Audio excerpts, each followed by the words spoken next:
La grâce d'être entouré par les différentes chorales de la paroisse.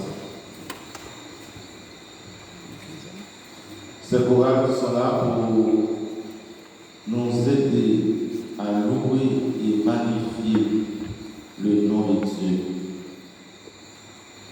Comme disait Saint Augustin, chanter, c'est prier de foi. À travers nos chants, nous touchons le cœur de Dieu et Dieu, de son côté, touche nos cœurs et nos âmes. À travers nos chants, nous touchons les cœurs de nos frères et sœurs. Combien de frères et sœurs après la messe qui témoignent en disant tel ou tel chant m'a touché. Et même parmi les choristes, après une messe, beaucoup témoignent comment Dieu rentre dans leur vie à travers le chant. Les chants font partie de notre vie chrétienne, de notre vie spirituelle. C'est pourquoi à la messe, bien dans les prières chrétiennes, nous devons chanter. Pas seulement avec la bouche, mais avec le cœur. Le cœur a besoin de louange. Le cœur a besoin de respirer à travers le chant. Et pour nous, chrétiennes catholiques, vous le savez, nous avons le privilège d'adorer. Mais le jour, il y a une confusion. Quand on parle d'adoration, on pense à l'animation. L'adoration, ce n'est pas de l'animation. Beaucoup de chrétiens et de chrétiennes quittent l'église catholique pour dire que dans l'église catholique, on n'adore pas. Mais c'est quoi l'adoration? Nous avons le privilège d'avoir ce que nous appelons dans l'église heure 7, ou une heure d'adoration en présence de Jésus qui est présent et vivant dans le Saint-Sacrement. Adorer, ce n'est pas animer, c'est-à-dire ce n'est pas faire des mouvements à gauche, à droite. Il y a la louange, il y a l'animation, il y a l'adoration. L'adoration, c'est un temps de silence en présence de celui qui nous aime. Même si pendant ce temps d'adoration, on sent qu'il n'y a rien qui se passe. Mais l'important, c'est que tu es là. Et le Christ est là. Dans l'Église catholique, nous avons besoin de redéfinir ce que nous appelons adoration. J'aime bien prendre cet exemple, cette image du soleil.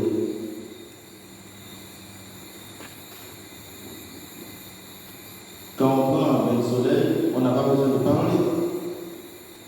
Le soleil apporte de la vitamine pour le corps. On n'a pas besoin de parler, de dire quoi que ce soit. Le soleil fait son travail. Et c'est la même chose. Quand nous sommes en présence de Dieu, c'est lui qui fait le travail qu'il faut dans nos vies. Même si vous ne ressentez rien, mais sachez que le travail est en train de se faire.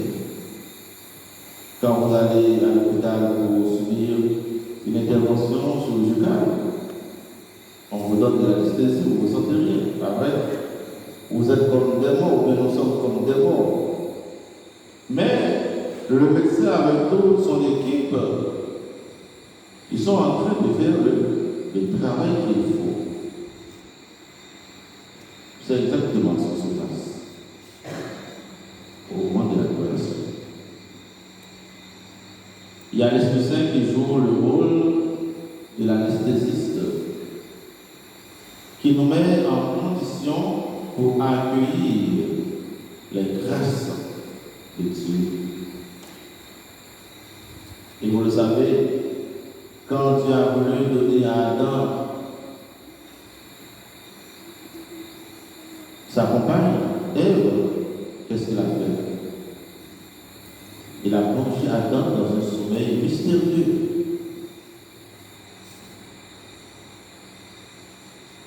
Je vous dis que quand vous êtes à l'église pour adorer le Seigneur, même si vous avez l'impression qu'il n'y a rien qui se passe, mais sachez que Dieu est en train de faire le travail en chacun et chacun. Je vous invite, frères et sœurs bien-aimés, à prendre ce temps au sérieux. Mettez votre téléphone en mode silence ou bien en mode avion. C'est un temps précieux, crucial, un temps entre deux amoureux. Dieu qui nous regarde, pas avec un regard de mépris, mais avec un regard de miséricorde. C'est ça l'adoration. Dieu qui me regarde, qui me prend dans ma situation, qui me comprend et qui est en train de refaire ma vie, qui est en train de me guérir, de me consoler, de me purifier. Parfois, on a du mal à rester en silence. C'est normal. Parce qu'il y a un combat entre le charnel et le spirituel. Il y a un combat entre nos pensées et la présence de Dieu.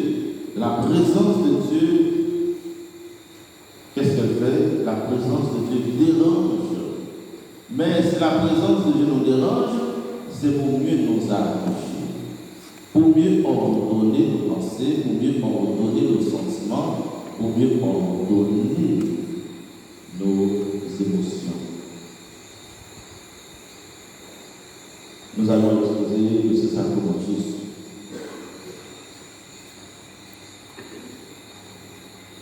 Il peut vous guérir, il peut vous consoler, il peut vous pardonner, il peut refaire votre vie.